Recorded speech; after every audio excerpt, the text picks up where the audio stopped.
Sorry, this is only our second online webinar, and we're really grateful so many of you are joining us. We know that folks are continuing to sign on, and we have about 160 people signing on this evening for the lecture. This is part of our Inspiring Connections with Nature, a lecture series that's free to our community by the Friends of the Cascade-Siskiyou National Monument. And I'm Lisa James, the Foundation via Friends Executive Director. Tonight we have a treat. A lot of you know Professor D'Allura. And first I want to introduce our really dedicated chairman of the board of directors for the volunteer-driven Friends of the Cascade-Siskiyou National Monument, Mr. Terry Dickey.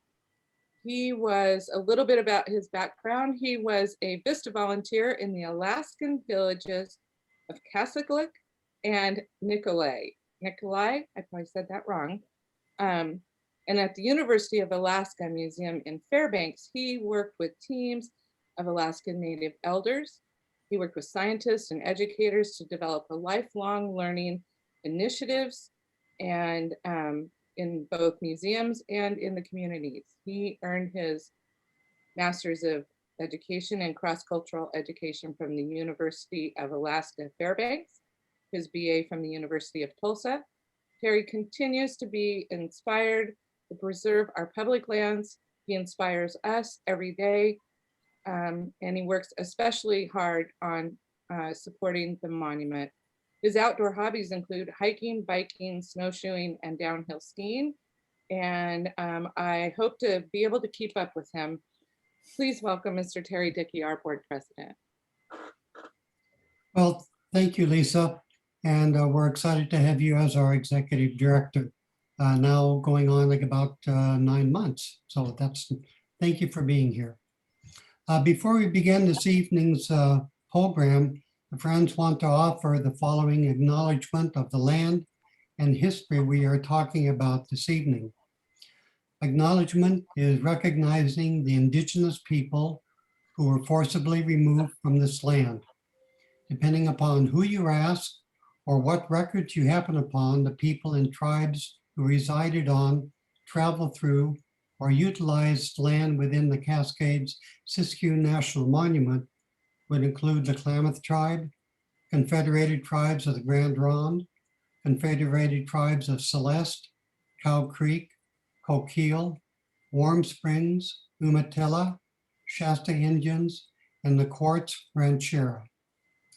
There is so much more to learn about the tribes whose ancestors called this place home. May we all be humble, be willing to learn together, and build relationships to service to the land. Dr. Jad D'Allura obtained his PhD from the University of California, Davis in 1977. And he worked for 2 years as an exploration geologist, then 33 years as a professor of geology at Southern Oregon University. He started working on geology in the Cascade-Siskiyou National Monument in 1990 and is nearly finished mapping the entirety of its geology. But beyond this academic background, Jad is above all a holistic scientist, meaning that he is always thinking about the big picture and making sure that his interpretations of geological record has meaningful connections to understanding other aspects of the hard sciences and even the arts and humanities.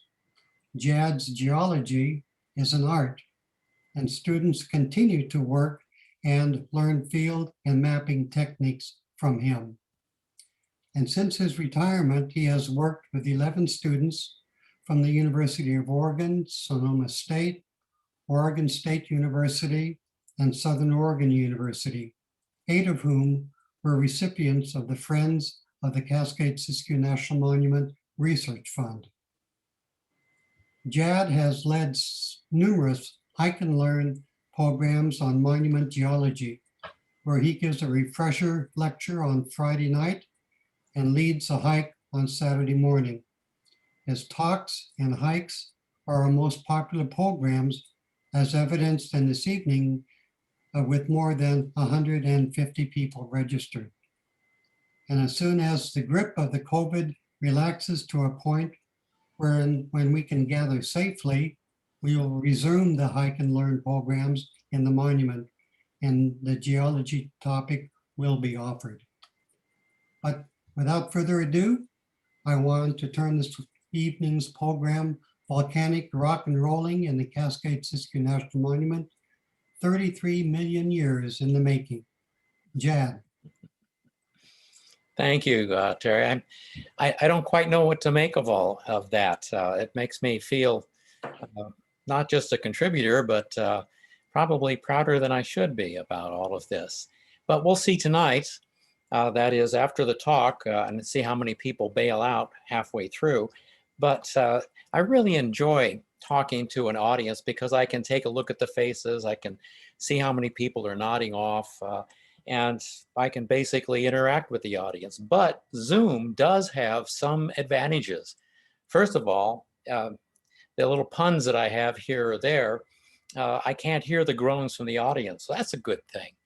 And also, I can't see people nodding off, so that's a boon too. But without further ado, we'll get into this particular topic about the geology in the monument, which is originally designated for its biodiversity. But that's very intimately related to the geology. So I'm going to give you the basic outline of these talks, this talk, and bear in mind there's a lot of geologic jargon that you may or may not be familiar with, and a lot of different concepts, and they'll lead from one to another. But if you can't grasp everything during this particular time, this particular lecture and all the rest of them will be placed upon the Friends website, and you can see the address right there. So you can take a look at it, especially if you're a masochist. Well, we'll take a look at what dominant rock types are found in the Cascade-Siskiyou National Monument. You'll see some abbreviations that I use so I don't have to write the whole word out, and I'll point those out to you as we go along. How were these particular features in the monument generated as a result of geology's overarching echo of biology's theory of evolution? That is the plate tectonic model, which most of you are at least passingly familiar with. And why do the rocks look so different? What's the difference between the different types of volcanoes? And what are these strange things called volcanic facies? And how do we use those in order to find out where the now extinct volcanoes were? Just how old are the rocks? And how do we reconstruct the geologic past? And we'll take a look at some of the rocks that are distributed throughout time in the monument and their basic soil and vegetation differences. Also, I should mention, I won't talk about them, but for the listeners who are local, I will list basically at the bottom of the slide where you can find some of these rock types. Also, it's not just the rocks themselves, but what happened to them after they were deposited. These rocks have been tilted, eroded, faulted. They've been through a real mix master that makes the geology challenging to discover. And all of that's nice, but what does that geoblather have to do with biodiversity in the monument? Well, first of all, where is the monument? It's in Southwest Oregon. And you can see the original outline of the monument in red here that was designated by Clinton in 2000, and also in the sort of pale green color, the extension of that monument just after I got done mapping this monument, Obama extended it, which is a great thing, but it put me back to work again. For the local people, there's Ashland, also Howard Prairie Lake, to give you an orientation, Dead Indian Memorial Highway, which I'll abbreviate DIM, and Highway 66. Those are the main thoroughfares through the area. Well, what do we see in the monument? Almost all the rocks in the monument are volcanic, of different ages. There are some non-volcanic rocks, and they have a significant part to play in the history of the monument. You can see where the monument's located, right near the California-Oregon border. Some of it extends into Northern California. The blue color that we see on the map represents the older volcanic rocks, which were called the Western Cascade volcanic rocks. These are not the ones that generate the big spires that we see, the big volcanoes. These are much older, much more subdued. And in red are the ones that you're familiar with, the High Cascade volcanoes with Shasta, all the way up to St. Helens, Mount Adams. Those are the stratovolcanoes that are visually evident and much, much younger. Notice the wider spread, the blue color of the older rocks. There's a definite reason for that, which we're going to get into in the next slide. But before we get there, I wanted to point out where the ridge crest is. This is the Juan de Fuca, and also the Gorda ridge crest to the south. That's where the creating margins are, the oceanic spreading centers. And the subduction zone, which most of us in the West Coast have heard about, is this barbed sort of a pattern that runs all the way down from Vancouver Island to where the San Andreas Fault goes offshore. And contrary to popular belief, the subduction zone is not where submarines go to flirt. Oh, I think I heard the groan even over the internet here. Well, there are more of those groans coming, so bear with me. Well, let's take a look at what makes a volcano. And we'll get into the plate tectonics basics here, where material is created at ridge crests and goes down to be recycled in the beneath the continental landmass. So we have hot magma that's coming up at the ridge crest. It actually, since the hot magma expands, it generates then a topographic high on the ocean floor, and also little earthquakes, but they're pretty shallow. As this material moves out, it cools down and gets heavier and denser and subducts or goes beneath the continental plate, as we see in the diagram. It's all moved along on a conveyor belt, which is called the convection belt, and is producing mantle drag that pulls the colder material down beneath the continental crust. As it does that, this material is no longer hot and sort of fluid, semi-fluid. It's very brittle and cold, and therefore earthquakes are generated in that particular area. Magma is generated. I keep having to move my little picture around here, bear with me. Magma is generated at about 100 to about 150 kilometers down as the upper mantle is partially melted. And if it rises all the way to the surface, we get volcanoes.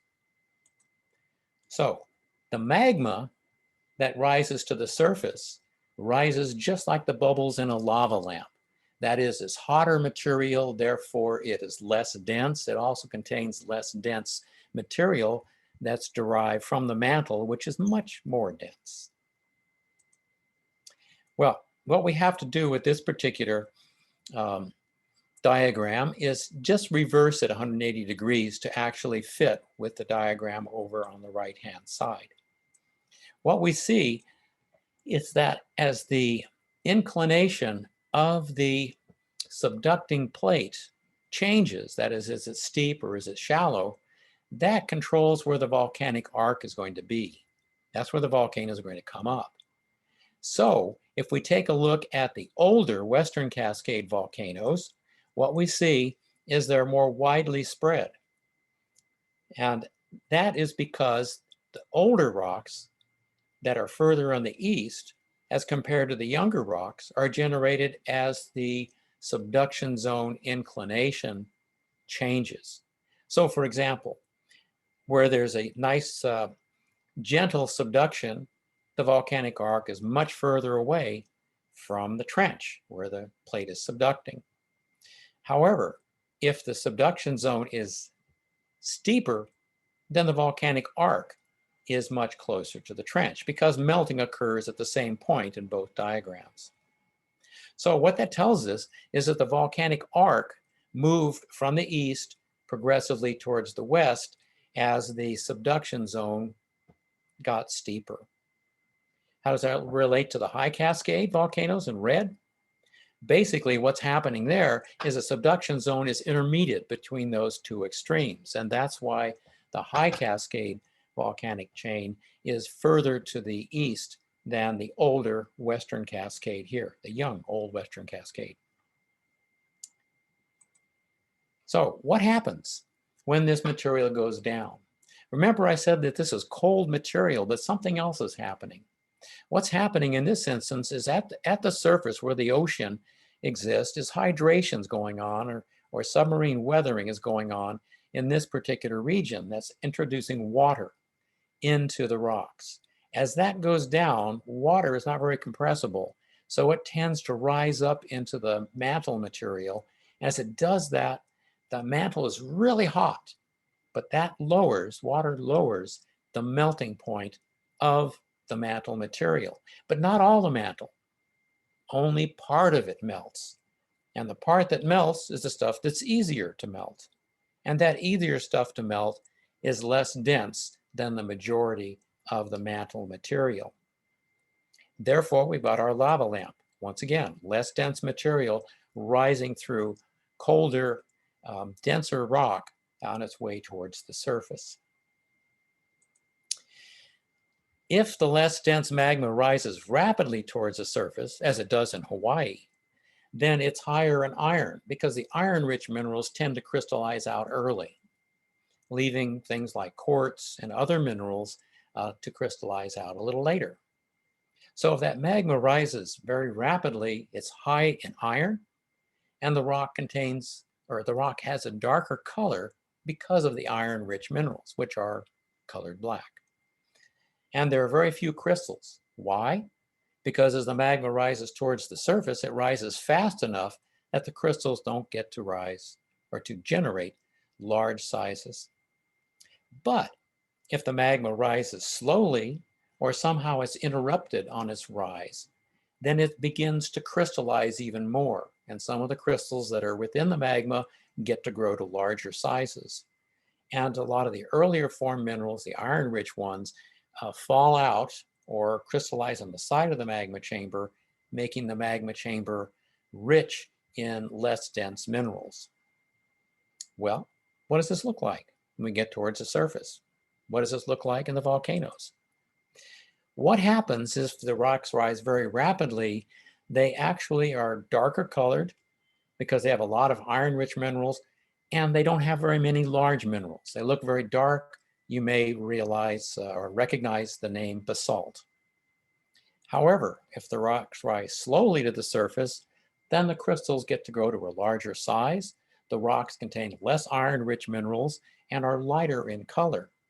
And we call those rocks mostly andesites. There are other rock types too, but we're not teaching a geology lesson here. What are the basic types of the volcanoes in the monument? There are basically two types. There are others too, like cinder cones and domes, like we'd see at Glass Mountain, but they're primarily stratovolcanoes, like Mount McLaughlin, have a steep profile because lava is stickier. So therefore, it forms steeper volcanoes. And there's lots and lots of broken volcanic material we call volcaniclastic. That's broken material like debris flows or ash material or waterworks sandstone, things such as that. The shield volcanoes, like Brown Mountain, have a lower profile because they're made more of the darker basaltic type magma, and that magma is more fluid than we see at the Mount McLaughlin stratovolcanoes. Well, now we get into volcanic facies. If you recall, I mentioned earlier that the Western Cascade volcanoes, which make up the bulk of the monument, have been tilted, eroded, and weathered so that they look very different. They don't have a nice stratovolcano or the shield volcano shapes. And these volcanoes overlap one another too. So trying to make sense of where the old volcanic structures were is very, very difficult unless we use this thing called volcanic facies, which is basically takes a look at the lateral change in the rock types with respect to the proximity of the vent that generated them. So we take a look at the diagram, it's over on the left, and we see the central zone, which has intrusions. This has a volcanic necks, a lot of thick lava flows in this area. So we can recognize on the rock record where we're near a vent. We may or may not even see the vent, but we know we're near it. As you get further out, the lava flows become less numerous. The debris flows and things like that that are being weathered off the mountain are more numerous. As we get further out from the proximal to the medial zone, we see very, very few lava flows. There may be some, but mostly it's coarse material that gets finer and finer as we work our way into the distal zone, like alluvial fans that we would see in Nevada, for example. Most of the ones in Nevada are not volcanic, but you get an idea if you've gone across Nevada. You've seen these great aprons of material coming from the mountains themselves. Well, imagine then all this material coming off of a volcano. These are the facies. Well, what does all this mean for the distribution, the types of rocks in the monument? We're going to actually take a little look through time, as discovered by taking a look at the radiometric age dating of the rocks and the fossils that they contain. And we're going to start with the oldest rocks first. So what we have in the oldest rocks from about 43 to 35 million years ago is not volcanic material at all. And this material is found only in the far western portion of the monument. These are braided stream deposits eroded from the continental interior. On top of those, now we begin to see a lot of volcanic material. Actually, at the very upper part of the braided stream deposits, we start seeing some volcanic cobbles and things such as that, and some volcanic ash, meaning that this volcanic chain over in the eastern part of Oregon is beginning to assert itself. So we see a lot of fine-grained material, alluvial fan deposits, and a few lava flows. But the volcanic arc is much, much further towards the east. Building on top of that are large shield and stratovolcanoes. Now we see the march of the volcanoes from the east toward the west. And we're generating then many, many more lava flows, and the rocks are becoming harder and the topography is becoming steeper. There's an interruption in the building of this shield and stratovolcano chain from about 21 to 23 million years ago. There are huge, violent eruptions that are occurring. The stratovolcanoes and shield volcanoes are still erupting, but now there are large calderas that are forming. We can see one of those calderas, or a portion of it, in the far northwestern portion of the monument. They're erupting tremendous clouds of volcanic ash. Some are so hot that they would melt trucks down to just pure puddles. Well, finally, when that flare-up is done at about 21 to 19 million years ago, we get shield volcanoes again. In other words, the shield volcanoes have been erupting all the way through, and now, since the volcanic ash is no longer a portion of the history, they reassert their preeminence. Finally, we get from about 6.5 to recent in this portion of the High Cascade shield volcanoes, we see lava covering the older rocks, bearing part of their geologic history. In fact, we can only see the true history of the Western Cascade rocks as they get younger if you go along the Klamath River. What we see in this picture is Mount Shasta, which is a stratovolcano, and the Whaleback, which is a shield volcano. So that's kind of our hike through time. Well, by now, some of you certainly, your brain is full, but for those people who are going to remain with us, let's just put in a flash drive in the back of your neck and record all this information, and on we go. I'll give you a few seconds to do that. I've got to do one myself. Well, now let's take a look at that walk through time in greater detail. We see braided stream deposits. These are not like the Mississippi River or the Nile that carve deep channels. There's so much sediment that's coming down that the stream, there is no single stream. There are a whole bunch of streams, and they look like a braided tail of a horse. So we call them braided stream deposits. Now, where's this stuff coming from? It's coming from the continental interior. And there really isn't a volcanic chain when we first start getting these sediments. So there's no barrier from the continent all the way out towards the Proto-Pacific Ocean.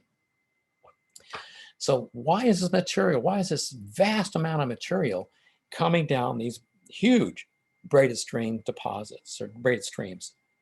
Well, this is the time of the Eocene hot box. People who argue for the climate getting hotter and hotter say if we have a runaway train, we may get back to the Eocene hot box. There were no glaciers at that time. The place was hot. North America, where we are right now on the monument, was tropical. There's a lot of rainfall occurring, washing tremendous amounts of sediment off the continental interior out into the Pacific Ocean. Well, what does that look like in this area? These tilted sandstones and conglomerates. These conglomerates are not just your stream deposits, they have pebbles that run all the way up through, indicating that they were deposited very, very rapidly. And what we get are these deposits lying over the top of one another. Up towards the very top of these sandstones and the top of this particular rock unit, we start seeing the cobbles from eastern Oregon that are volcanic in origin, heralding the onset of the Western Cascades.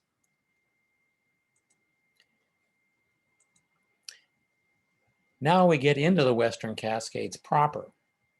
This picture that we see on the left-hand side here is at the Siskiyou summit, the highest point on Interstate 5. And what we see are not just the white bands there, those are ash deposits. Some of them are incandescent, and they burn the trees. You can find some petrified and charred trees in the bottom of some of these flows. There are 2 of them at the summit. But you see all these deposits here up at the top, stream deposits, gouging into earlier deposits. And many of these deposits are really water saturated. They're not like your usual stream deposits. The ones at the top are, but these are you ready for this? Hyperconcentrated flood flow deposits. Yeah, we like tongue twisters. This is water saturated material that's coming down. Again, indicating vast amounts of water carrying tremendous amounts of material into what is now the monument, at least the western part of it. This is what it looks like along Highway 66. And I wanted to point this out because notice that it's mostly grass, but there are a few trees. Where we find the trees, they're on top of this broken volcanic debris flow material, which is much more broken up and doesn't contain as much clay as these whitish areas over here. The clays are really important. These are shrink swell clays. When they get wet, they swell up and they don't allow much moisture to percolate into them. When they're dry, they crack and they form large hexagonal types of cracks. That's going to be very important for the botany. Then we start getting 23 to 27 million years ago, the large shield volcanoes. So now we see the march of the volcanoes towards the west. And what we see here are huge deposits of broken material with tremendous boulders, indicating that there are these debris flows that are coming down that are water saturated, but they're so unsophisticated that they don't really put all these boulders in a single layer. There's a whole bunch of them. By the way, there's my hammer for scale. I've often been asked, why do you keep taking pictures of your hammer? And you must really like it. Well, I've lost a lot of hammers in the field, so this is an old one I no longer have. But at any rate, that is there for scale. Show you how big some of these boulders are. Now, over on the left-hand side, we see lava flows, quite a few lava flows. These were not seen in the much older rocks because we were further away in the volcanic facies from the main vents. Well, what do these vents look like? Well, we've got one right in our backyard. It is the poster child for the monument. It's Pilot Rock at about 25.6 million years old. All that's left of it is the volcanic neck. So that volcanic neck that we can see down here in a little inset, and that is the last of the magma that congealed in the throat of the volcano as it became extinct. There are also radiating dikes coming from it. These were feeders for this main vent here. And there are these dikes that you can see if you're looking for them. If you walk around, which is, I don't really recommend that, all the way around, you'll see the dike on the back side of the pilot rock area. But erosion has removed all this material, all the material that used to exist above, and all we see is the neck. There are other ones too in the monument. There are some huge ones like Grizzly Peak, but they don't form this nice neck that pokes up. But there are smaller ones. This particular one on the right-hand side is near the Willow Wit Ranch on the Shale City Road area, sort of in the northern part of the monument, north, central, northeast, or northwest part of the monument. This is a smaller vent, but what you can see is a dike, a feeder dike coming up that feeds these lava flows here, and a small little vent at the top. This is a much smaller feature than Pilot Rock, but there are a number of these scattered throughout the monument. They're hard to find because they're covered with this green stuff, plants. Now we get to the episode of violent ash eruptions. This is the stuff that produces not just ash clouds that go up into the air and then settle out very gently. These are also ones, and there's this picture right in the center that shows an eruption of hot, incandescent material, so hot that it can generate enough heat to crisp wood right away. It'll melt cars, and it is incredibly hot.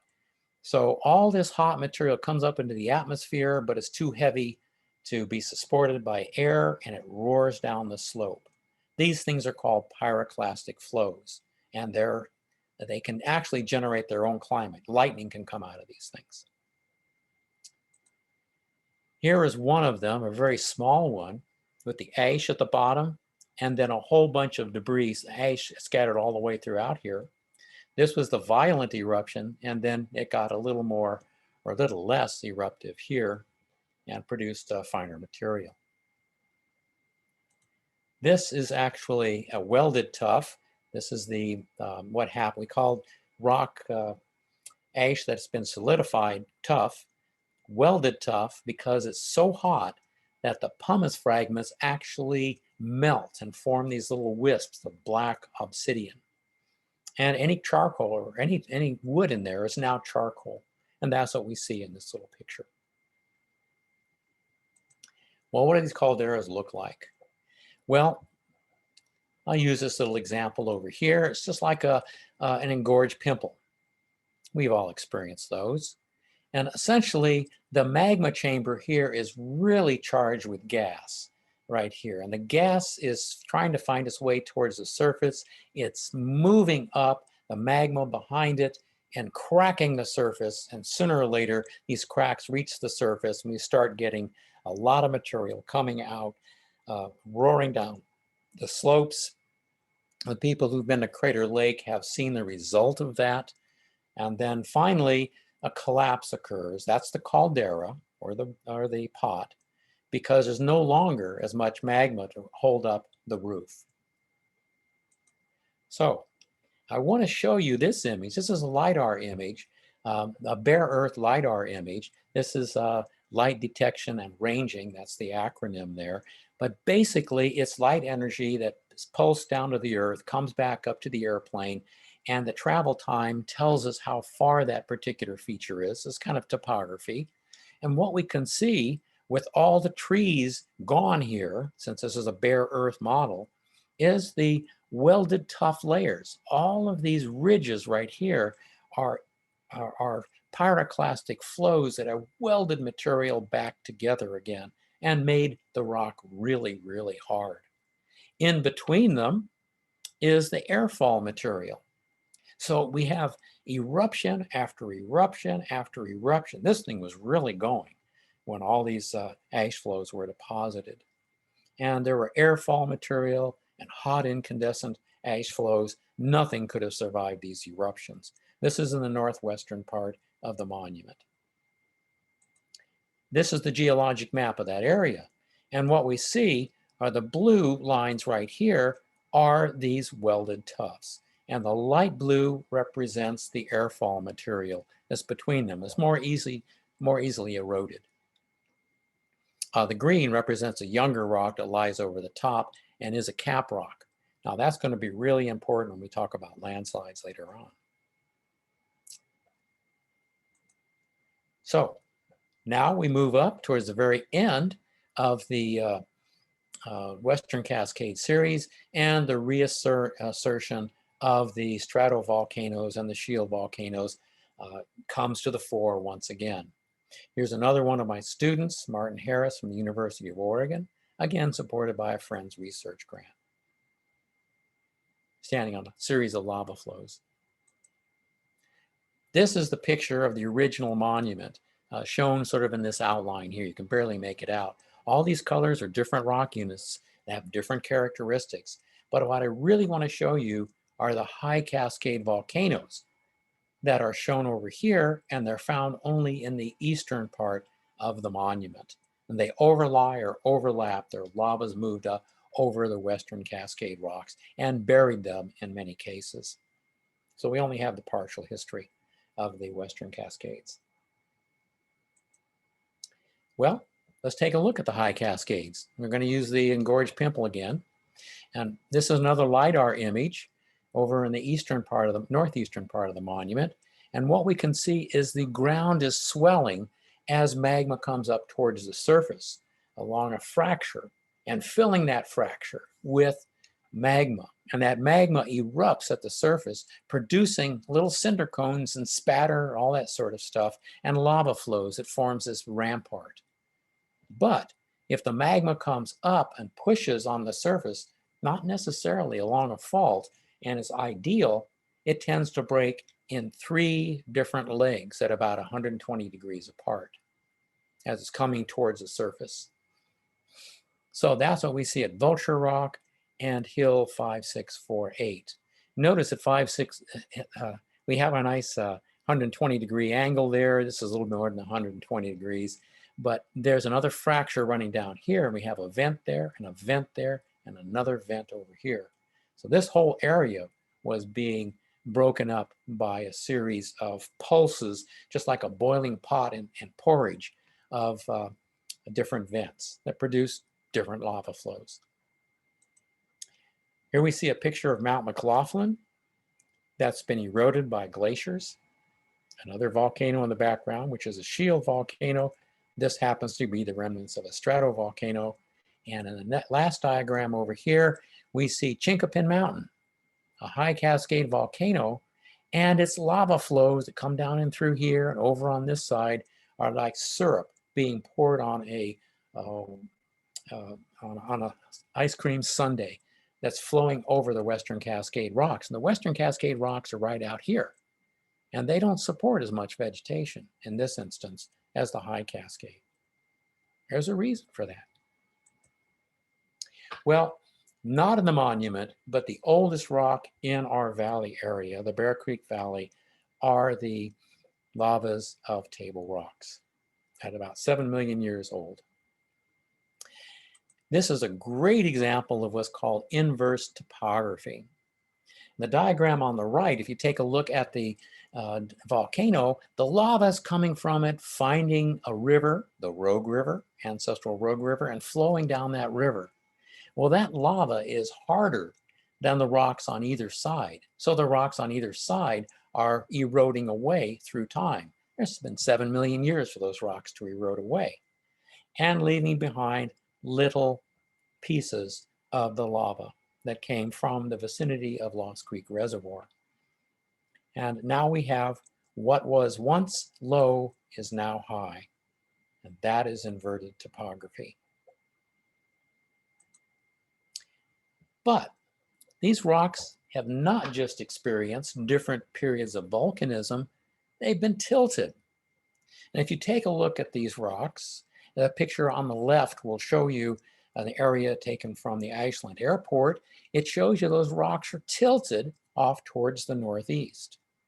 And the reason for this is because subduction is going on underneath the Klamath Mountains, and sort of shoving them up episodically. So these rocks are tilting off towards the northeast as more material gets shoved under. At the same time, well, actually a little bit later, the Klamath Basin is beginning to open up, extends all the way over to Salt Lake City. That area of the crust is being stretched and down dropped. So now we've got kind of a teeter-totter that's tilting these rocks even more. Picture over here of Martin Harris standing on some of these tilted rocks near Jenny Creek. The rocks over in the east are not tilted as much because they're younger. They haven't been around long enough to be tilted as much. Faulting is affecting the area, and I've mentioned faulting in an earlier slide, but these black lines are faults, and these faults trend towards the northeast. This is over in the northeastern part of the monument. These are all High Cascade rocks. Each color represents a different High Cascade unit, different ages. But what I really want to show you is a fault pattern in through here. You can see in the LiDAR image over on the right-hand side, the major fault, in fact, it's normally called the furthest western basin and range fault, called the Surveyor Mountain Fault. Surveyor Mountains here.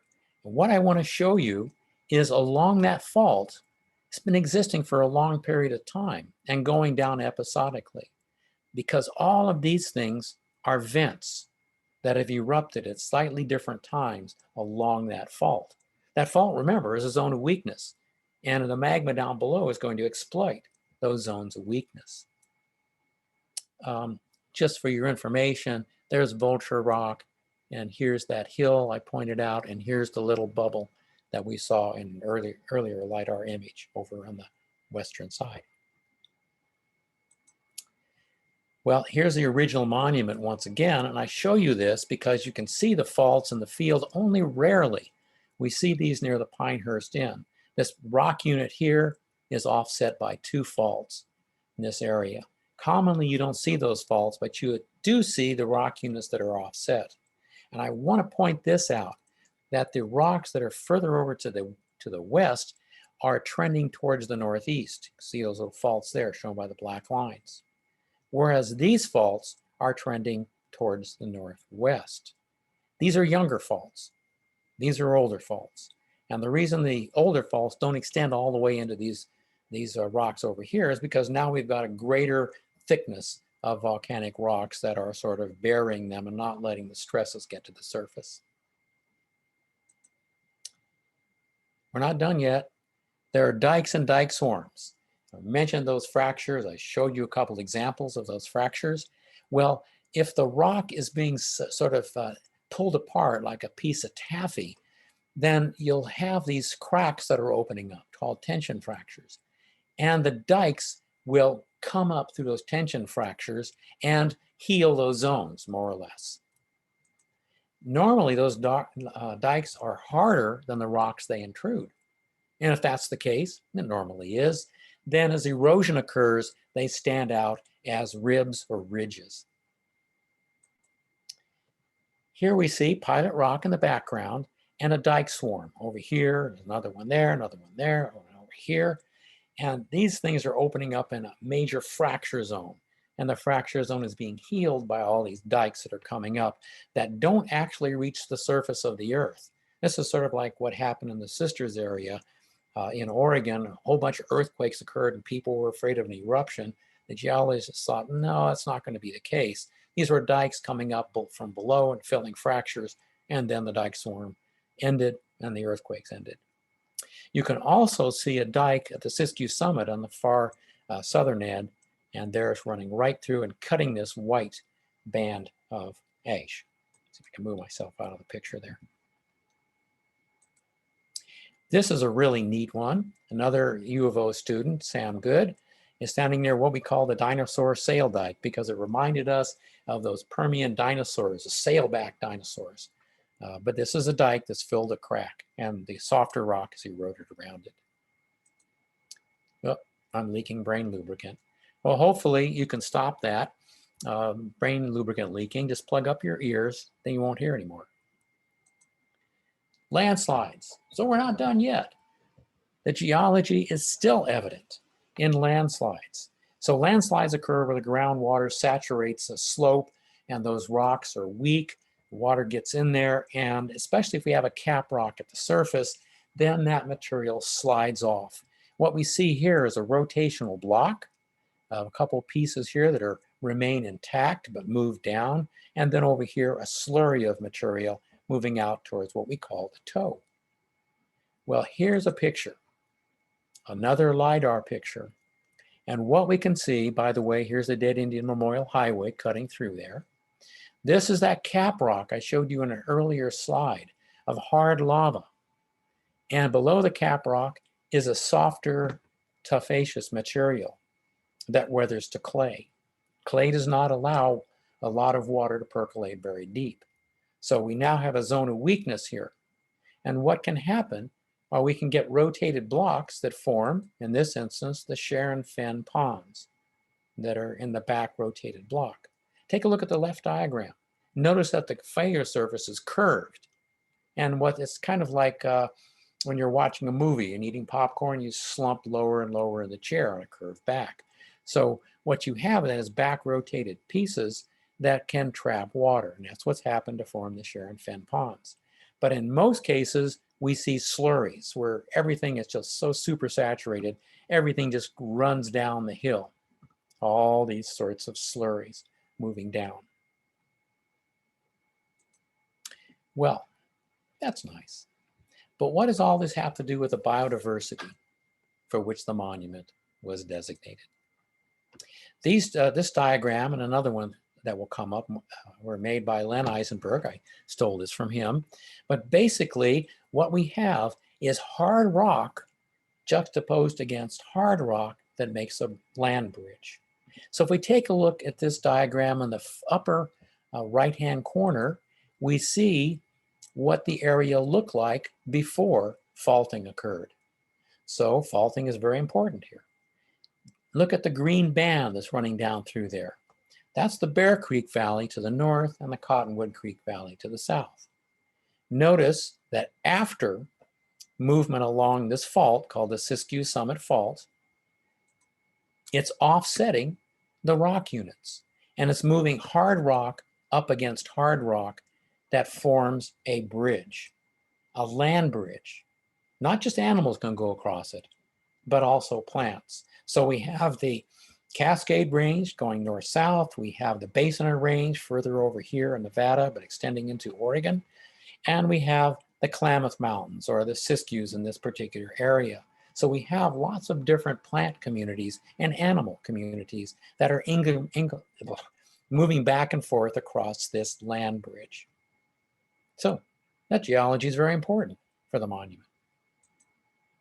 I want to digress a little bit, showing you that as lava cools, and everything but ice basically tends to contract when it cools. So that's what's happening here. When it contracts, it cracks. And what we see in this diagram is 120-degree angles. That's perfect. Doesn't normally like this, but we get 120-degree angles that form as the lava cools. Lava's hard, but not where it's cracked. So now rainwater can seep into these cracks and get further down into this hard lava. But it's not hard, it's fractured. And there are also other fractures that we can see in the diagram on the left, upper diagram on the left, at Upper Table Rock. There are cross fractures here. So we have lots and lots of places for water, groundwater to get trapped. That's important. Here we have a picture taken from the air of the High Cascade and the Western Cascade. The Western Cascade has more clay-rich material as compared to the lava flows of the High Cascades. And these lava flows have all of these cracks in them, and that's where water is collecting. Yes, there is a gentler topography here, but it's not that much more gentle than the Western Cascades. So these cracks in the lava are really important for trapping water. They can get down quite deep, whereas the clay does not allow a very deep water table. So what does it look like? Again, from the air, you can see definite patterns of vegetation, and it's all related to the underlying geology. This is a slide we looked at earlier. The clay-rich soils developed on the volcanic clastic rocks, the ones that are closer to ashland, aren't as permeable as the lava flows. So here we take a look at the clay-rich rocks, grasses, shallow-rooted vegetation. Then we take a look at the lava flows. Doggone it, there are oak trees and brush along and through this area here. That's where the lava is cracked and has reservoirs of moisture that lasts throughout the Mediterranean climate, the summers that we have here, which are dry as a bone. The topography too is important. That's generated by the geology. So in areas, little declivities back and through here, water will run down, groundwater will run down and feed streams, and also shelter these areas from the intense sunlight that hits the slopes over here. So the geology is protecting then these rocks or these plants that grow in that area. We have springs, a whole series of springs, and wherever there's a natural spring, there's a geologic reason for it. In fact, I can see a whole series of springs, and if they're aligned, doggone it, I know that there's a topographic a geologic boundary there. Either it's a fault or a change in rock type. This picture in the middle is showing you choked springs, which forms year-round, which flows year-round. And it's got a fractured lava flow up here at the top and an impermeable layer here. And there's where spring pops out. Also, fractures and faults can break rocks, generating reservoirs. So you take a look at this diagram and you see, or the slide from the air once again, and you see bands of rock, unlike rock, going across the hillside that have their own vegetation, but there are also fractures in this rock that allow the establishment of deeper rooted plants. So, why is it so important to know about the geology and the monument? Well, the more you understand about something, the more you appreciate the interrelations, the synergy with other things, with the animals, the plants, the soil, the geology, the topography, the climate, the atmosphere. And the analogy I like to use is you walk into a museum with paintings. Most of those paintings, when you first walk in, are facing the wall. But as you learn more about the artist, about the type of painting, if you learn more about the topography, the geology, the plants, and how they interrelate to one another, the more those pictures are turned around facing you, and the more you understand the differences and the relationships between different artists. There's also some appreciation of some geologic features in the monument, just a few of which are pilot rock. What is it? Why does it project above the landscape? We know the answer to that now. Table rocks. What caused the flat mesas? We know the answer to that.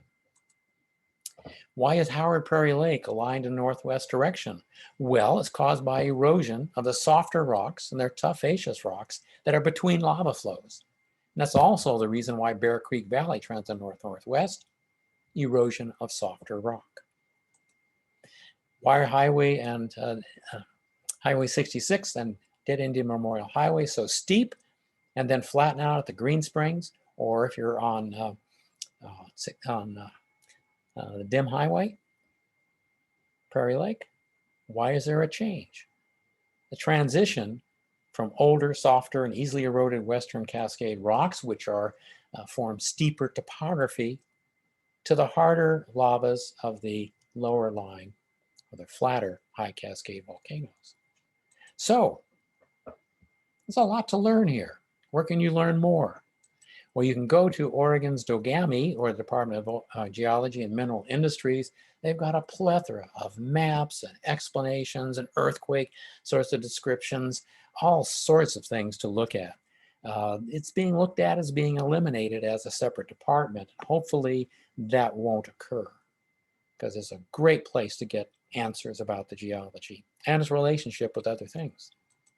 Also, you can buy the Roadside Geology of Oregon, the second edition. The first edition is a little more arcane, but no geology, local geology tests actually exist. One of these days I might write it, or I might not. Well, this pretty much ends this particular lecture, but certainly I want to thank the Friends of the Cascade-Siskiyou National Monument, Rogue River Earth Day, Southern Oregon University for grants, Bureau of Land Management grants, Water Resources Department grant to take a look at surface and groundwater, SOU students from the former geology department, it no longer exists, University of Oregon geology students from 2014 to the present, and I've got one, maybe two this year, possibly. And the friends I mentioned, the SOU chemistry department, and a lot of landowners. Whenever I talk to landowners, they want to know more about the geology of the area. And we're pushing back the frontiers of geologic ignorance. And there are many, many other people I'm forgetting to thank. So thank you very much. I think I'm done, except for answering questions. Excuse me. Can you hear me? I can hear you. Okay, then I think everyone can. We do have a series of questions that have come in, and Oh, I can make up answers. Go ahead. okay, or you can look at them, but I want to make sure that everyone can hear or know what we're answering. Okay. So someone I know asked if you would cover this. I'm curious about the rocks that are very blue or green that I found a few of in the monument. That's one Okay, question. that's kind of an open-ended question. Probably the green and the blue rocks are related to a process that is called diagenesis, where the rocks are actually altered by the action of groundwater over a long period of time. And they tend to form a mineral called celadonite, after a celadon, a green color. And the reason that they're so shiny is because celadon is a clay and it's very soft. If you go up towards the Green Springs Inn, there's an area on the road which is quite green. It's soft and green. That's celadonite. But if silica flows through the celadonite, it deposits a cryptocrystalline structure that looks that's like quartz, but it has water in it, and it makes that rock hard. So that's probably what you're seeing. You're seeing silica hardening a mineral that's formed under the ground called celadonite. It's a clay mineral. I'm pretty sure that's what you're seeing. That was from Colleen Black, who's been helping us with Ollie. So thank you. Oh, great, Colleen. Mm-hmm. From Jeff Leland, he would like to know if the caldera that you mentioned is located between the lower and upper Shale City roads. It's no. Well, the answer is sort of yes. The deposits are, if you know where the Willow Root Ranch is, and I'm sure Jeff knows where it is, but those ash flow materials extend all the way down to Dead Indian Memorial Highway and actually down towards Little Hyatt Reservoir. Those are the big ash clouds right there.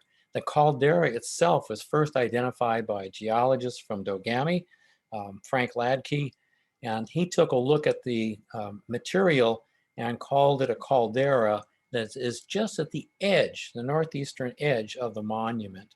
So those particular rocks, the caldera rocks, have been partially filled in by post-caldera eruption. And I haven't mapped further to the north there because that's way out of the monument. But I think that that's what Jeff is talking about or asking about. Or I got sidetracked maybe. For the next question from Paul Peterton. He said that he was fortunate enough to find petrified wood in the monument on the west side near Immigrant Creek, north of Pilot Rock.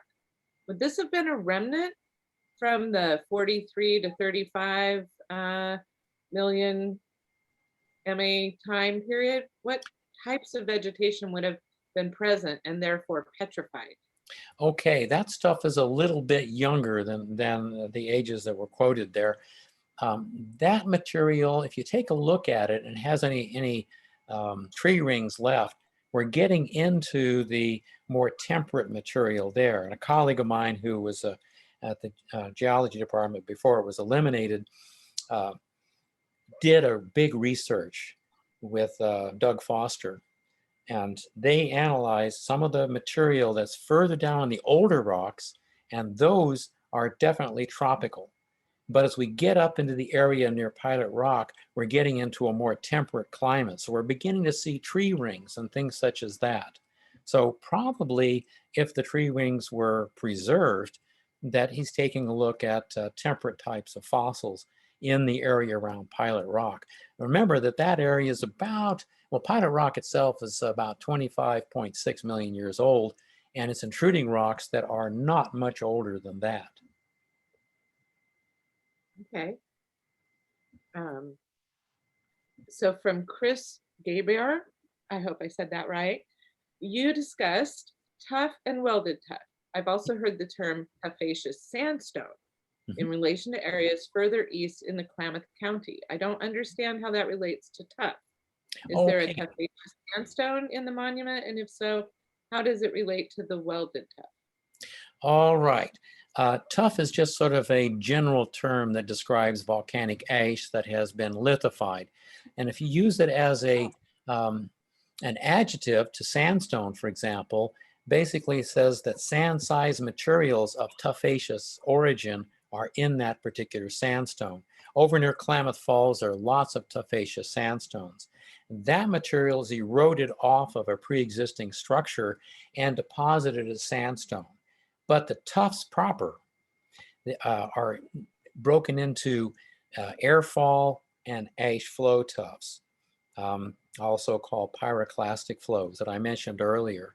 So the tuffaceous rocks have primarily the glassy fragments, the pumice, and maybe other broken material from the vent itself that are ejected up into the air and then settle from ash clouds. That's the ash fall material. And that's generally softer. The pyroclastic flow is the same sort of material, broken glass fragments, pumice, pieces of the vent that are broken out.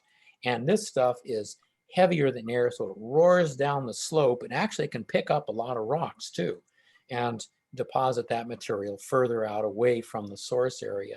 Those are primary tuffs, whereas tuffaceous sandstone is material that's been reworked by water primarily and then redeposited as fragments of pre-existing tuff. Terrific. One of our great supporters, Jay Leininger, has a question about Vulture Rock. You mentioned it in context of fissure eruptions. It's a very interesting feature and habitat. Could you speak a little bit more about its formation? Yeah, a little bit. It's actually a vent. So it's a vent like many of, Pilot Rock would be a vent too, but it's a little bit bigger than the vent that occurs at Vulture Rock. Vulture Rock does have those beautiful dikes that extend off to the side. They're harder to see because they're covered by trees, but you can see them in LiDAR. And once you see them in LiDAR, then you can find them readily when you're hiking up there. And oh yeah, it's fairly obvious. It's a vent. And you can find in some of the vents spatter. And if you see spatter, you're really close to the surface of the vent. Vulture Rock doesn't have any of that spatter. But so all we're seeing really is the neck of the volcano and the radiating dikes that are coming from it. One of the previous students in environmental education, I think, was looking at picas up there too, that are found at Vulture Rock. I think that's right. Of course, I could be making that up. But that at Vulture Rock is a little hard to get to unless you know where it is. So have I answered this question? I hope so. He'll let us know, I bet. Jonathan Frank has a similarly relative question, I think. Is Hobart Bluff an old vent or a little neck? Oh, I'm not going to answer his, Jonathan. I'll answer this question. Basically, what that is a large intrusion that came up along a crack. That crack extends to the north, but it's an intrusion. Probably, it's hard to say whether it actually led to a volcano or it just congealed beneath the surface of the earth. So we don't have any other structures such as radiating dikes that would have indicated it was a vent. So it's probably just an intrusion that came up. There's another one a little further to the north that a lot of climbers use, rock climbers use. I forget the name of it. And there are a few other of those intrusions around. Little Pilot Rock is another little intrusion there. There's quite a few of them. That one may or may not have been a little satellite vent, but it's hard to say because there's been so much erosion, such as a Pilot Rock, that has removed all the upper edifice and only left behind the harder rocks. But there are lots of those little intrusions that poke up here and there, just sort of like, like little Rice Krispies in a cereal bowl. I'm going to read the comment from Scott McGuffin. He said, "Thanks, Jad. That was great. I can't wait for post-COVID field work. Oh, yeah. I thought this might be a great opportunity to mention that you have continued to work throughout last year. You also advised a student from University of Oregon on one of the Friends of the Cascade-Siskiyou National Monument grants that we give out.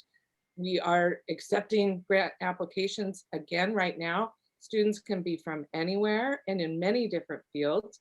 I just want to recommend people go to our website to look at that. And you're continuing to finish your mapping this summer and upcoming. So you're still out there working all the time, correct? Yeah, yes, I guess I'm addicted. I like working, you know, puzzles and things like that. And a lot of that area that's covered with the green stuff is a big puzzle, trying to figure it all out, how it fits together. And if I can't figure it out, I can make up a good story, or at least a story I can believe. Okay, Alec Wildland says, and I hope, is that his real name, Mr. Wildland? I love that. Actually, his christened name was Sweetland, and he Oh. got married, and that's sort of a combination of both their names. He was one of the students who worked with me in the summer. I love that story. Thank you so much for joining us tonight. He wants to know what methods of radiometric dating were used to date the volcanic rocks, the tuffs, the lava flows. Did your funding go towards the geochronology, or is it just primarily from other researchers? Actually, both. There are people, especially who worked over in the High Cascade rocks. Stan Mertzman from Franklin and Marshall College back east did a lot of age dating. We pirated the age dates. Actually, I was in communication with him, and he said fine. And the age dates that I've had done are primarily argon-argon age dates that are a little more accurate than potassium-argon age dates. That there are several of those sprinkled throughout the monument too, and there's been other age dates, fission track age dates, any age dates that exist in the literature I use, because it gives me a better indication of, oh, how old are those rocks? Even if they're not necessarily the right age, they're pretty close. Fossil age dates, not so good. There are several of those, but I've talked to some paleontologists who work with plants, and they say, oh, forget those. That guy, you know, he was on the pre-weed or something. He actually didn't get it right. So I've used primarily radiometric age dates, the ones that I've had done. And those are supported primarily by the BLM grants and the Southern Oregon University faculty grants. Terrific. We have lots of other opportunities coming up for other research, restoration, and monitoring programs, all on our new community volunteer page of our website. Folks can check those out. We're working with the ecologist and biologist of the BLM.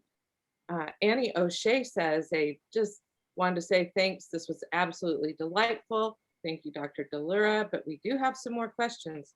And I think we still have some left. So Renee Allen wanted to know, does put on my Cascade-Siskiyou National Monument hat, does it, to keep the glare of my my dome off of you. Well, maybe I shouldn't do that. Okay. Renee Allen wanted to know, does the volcano that created Pilot Rock have a name? No, it does not. I guess we could start a naming process here. Like we had Mount Mazama for Crater Lake, but there really isn't much left of that except for the volcanic neck, or the throat of the volcano. It's really hard to find some of the debris that might have been ejected from that volcano because it has a very unusual mineral assemblage.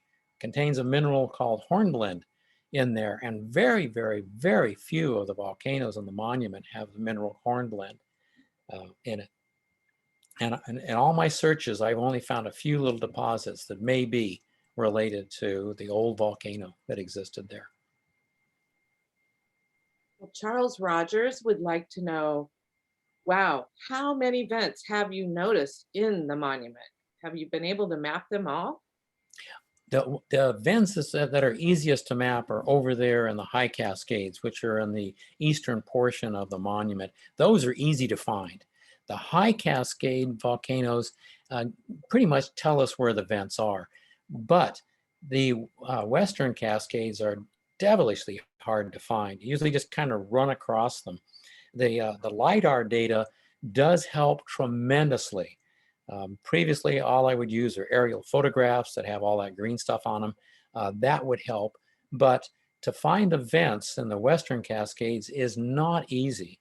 To see the general characteristic or the march of the volcanoes back and forth through the Western Cascades, the older ones, and then the younger ones, and then to the High Cascades, that particular picture is easier to see than the individual pictures of, okay, where were the vents? Frank Ladke, I mentioned earlier, who worked for Dogami, has said that Grizzly Peak was a vent. And I've looked at that, and it looks like it's probably a vent. And he extended it further to the north, but that's outside the monument, so I couldn't verify that. That would have been a pretty big volcano. And there are a few other ones around too, but it's really, really hard to actually separate them because all of these vents, the material from the vents, are intermingling with one another. So somebody who will come along and take a look at my maps, maybe it'll be a help for them to say, okay, I'm going to take a look at these particular characteristics and trace them back as far as I can. But remember that these volcanoes are tilted and eroded so that we don't see any constructional landforms, except for perhaps Grizzly Peak. Thanks, Charles. Amy Conkey, and to everyone, yes, this lecture is being recorded and it will be made available on our website or through another format for future viewing. And we will make sure if you're on our e-news, you'll know all about when we get those posted up as soon as possible. Claire Dickey would like to ask, what about the granite plutons and gold location? Oh my goodness. So the granite pluton she's talking about, I suspect, is the Mount Ashland pluton. There actually are some old non-functioning gold mines that are over on the eastern side. Oh, let's see. They'll be on the northern side. Ashland Mine Road, for example, used to lead to one. And the mine is still there. The adit's still there, but it's on private land. That was a gold mine. It didn't produce a tremendous amount of gold, but it did produce some. It was a working mine. The only other mine that was a working mine in our general area was the Barron Mine, which is in the monument. Actually, it's on private land, the Selberg Institute's Sampson Creek Preserve. And it exists up there, and the people who are managing it, the director, Maya Black, is taking that particular mine, decommissioning it, and returning it to the natural landscape. There may be a student working with me this summer who will be working on sort of the historical aspect, the geological historic aspect of that, if he gets his material in before the 30th of this month. So we'll be taking a look at that. But that was a producing gold mine. It didn't produce a lot, but enough to keep the owners at least floating in money for a while. I think we have our last question from Barb Settles. And she said the picture of the black snake-like flowing material when you talked about joints, where is that structure? Black snake-like stuff. I'm thinking it was on the LiDAR. But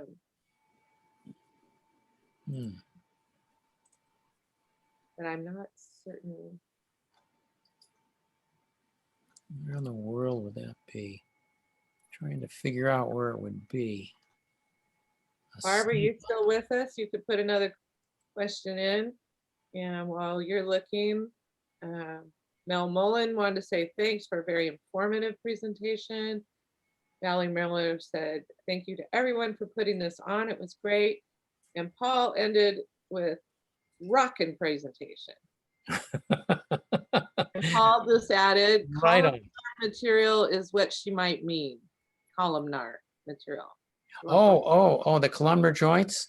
Okay, that's up at Table Rocks. Where did I put that? Let's see. Real time, real live. Golly, I can't even find it here. Oh, must be this one. Yeah, the columnar joints here at Table Rock. Is this what she was talking about? That's someone else's supposition. I think so. And her question again. Well, if this was the one she was referring to, this stuff is over on the eastern. Let's see, it'd be the western end. If you hike up a Table Rock and walk all the way over to the edge. In fact, if you take a look in the background, you see how this piece is slipping away. If you look way in the background, there's a piece that's actually fallen over more than 90 degrees. So you see some topples over here. If she's talking about this one here, this came out of a textbook. I don't remember where this came from, but I think it's the Devil's Postpile. I'm not positive about that. That's probably the serpentine thing she was talking about. The columns are curved. The reason the columns are curved is because this is not just a single front of the lava flow. That internally it moves a little bit. And as it does that, these columns form from the top where it's cooling and the bottom where it's cooling. And then those fractures tend to meet up in the middle, which is why we have a curved surface here. So the middle part cools last, and that's where the joints actually line up from the top and the bottom. I have no idea if I answered her question. I think you may have, because I actually wondered about that photo that you didn't make reference to when we were going there. And people just added questions as we were going along. And so I don't have a direct correlation, but she did say it was one of these three pictures on one slide. Okay, thank you. You got it. That's good. Oh, okay. So if we don't have any other questions this evening, I think we will let Dr. D'Allura go enjoy dinner. I'm gonna enjoy a nice glass of wine. I think it'll be a Pinot, or whatever I can get my hands on. And thank you, Pauline, for your support. Again, we will get these posted, this and our symposium from last month, which Jad was the advisor to the student. That was our keynote. And we have our next lecture coming up quickly on May 6th. We will have an expert author from Oregon State University. Dr. David Lewis is going to talk about the history of Native Americans in Southern Oregon, and maybe they will have a name from Pilot Rock. I don't know.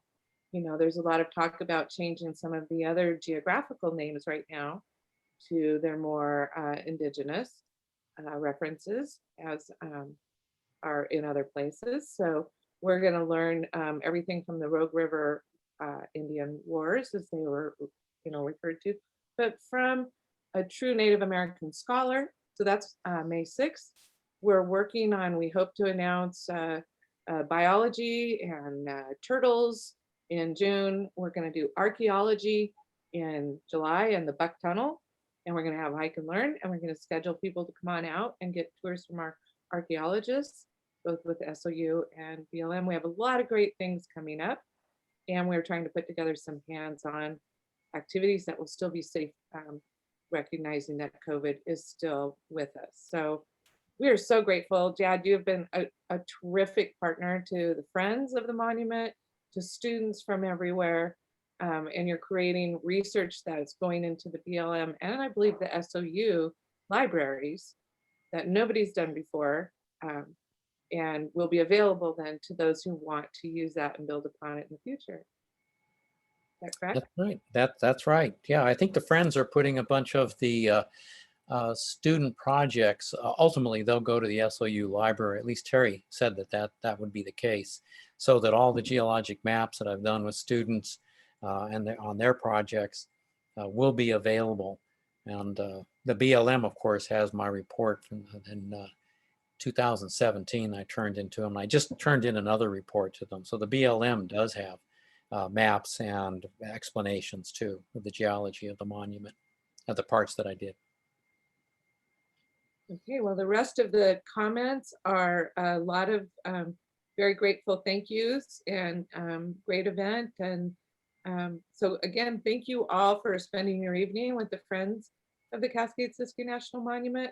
We know you've been supporting us for 20+ years, and we'll continue to do restoration, conservation, education, and hopefully inspiration. It's a joy to work with all the dedicated volunteers that, and you folks keep signing up on our website. So we're going to be letting you know about projects coming up very soon. Thank you all. Thank you, Lisa, and thank you, Terry, for setting all of this up. I think it's a great opportunity to learn about the real overused word diversity of the monument, because there's so many things that are in the monument that people don't necessarily think about.